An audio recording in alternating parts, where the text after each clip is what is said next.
అది అనుకోదు నీదే కదా, నిన్నే తనిందా?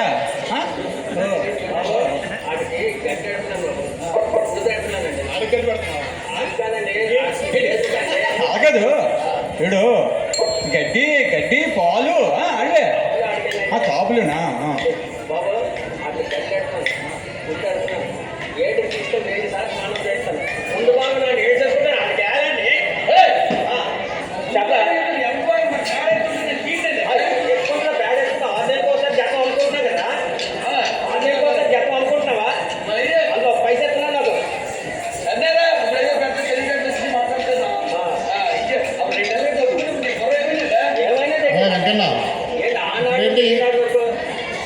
గేదెల విషయంలో నీకేటైంది అన్యాయం?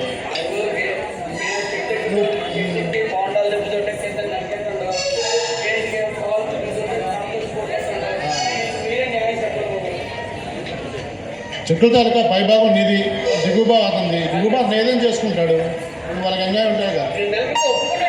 ఓకే, అలాగే ఆ గేదెల తాలూకా వెనక భాగం నీది, నువ్వేం చేసుకుంటావు? ముందు భాగం అది కొడతాడు, ఏం చేస్తాడు? నీకెందుకు?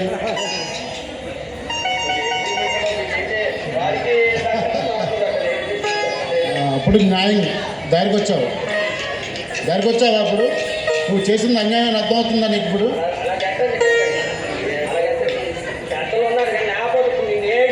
రే చంటి ఊరుకో.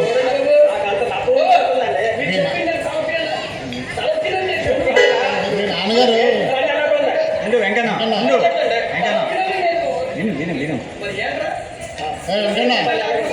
ఉరకండి వచ్చారు ఇక్కడికి వినాలా? మీరు మీ తోగలకు నిజం జరిగింది. మీది మంచి కుటుంబం, మీ నాన్న ఎంతో పేరు గలవాడు.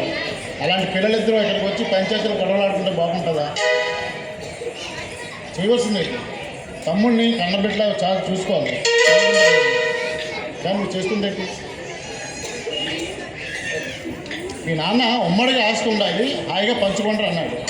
ఆస్తి అంటే ఇక్కడ ఆస్తిని పనిచేసుకోమనలేదు కదా, మూడో పంచుకోవచ్చు. కానీ ఏవైనా చెట్లు పాడైపోతే మళ్ళీ వాళ్ళకే నష్టం వస్తుందనే ఆలోచనతో వచ్చిన మొత్తం ఫలసాన్ని ఇద్దరు పంచుకోండి అన్న ఆలోచనతో చెప్పాడు.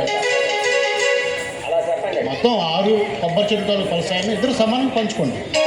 అలాగే 6 గేదెలతో పాడి కూడా ఇద్దరు సమానంగా పంచుకోండి. వాటి మీద వచ్చే ఆదాయాలన్నీ కూడా ఇద్దరు సమానంగా పంచుకోవాలి. అంతేగాని వాళ్ళతో కొలిచాను, మేదిచ్చాను, కిందనిచ్చాను, అది తప్పైనది కాదా? కాబట్టి నుంచి హాయిగా ఇద్దరు కలిసి కూర్చోండి. ఏట్రా నేను చెప్తున్నానా నేను? అలాగే ఖర్చులు కూడా ఇద్దరు సరిసమానంగా భరించాలి. ఆదాయం ఎలా పంచుకుంటారో ఖర్చులు కూడా అలాగే పంచుకోండి. ఇంకో పెద్దవాళ్ళందరూ ఉన్నారు, వాళ్ళందరి ముందు నేను చెప్తున్నాను, వినాలి. వింటున్నారా? అలాగే తల్లిదండ్రులు లేని పిల్లలిద్దరూ హాయిగా ఇద్దరు తమ్ముడు జాబ్ చూసుకోండి. అమాయకుడు వాడు, అంతేగాని అన్యాయం చేయడానికి చూడకూడదు ఎప్పుడు. సరేనా?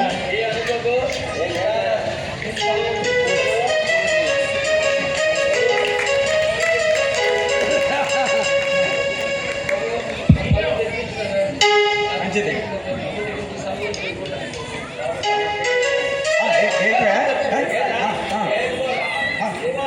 జీవితారా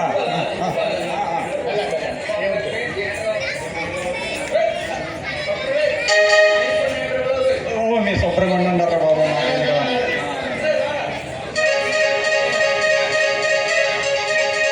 ధన్యవాదాలు.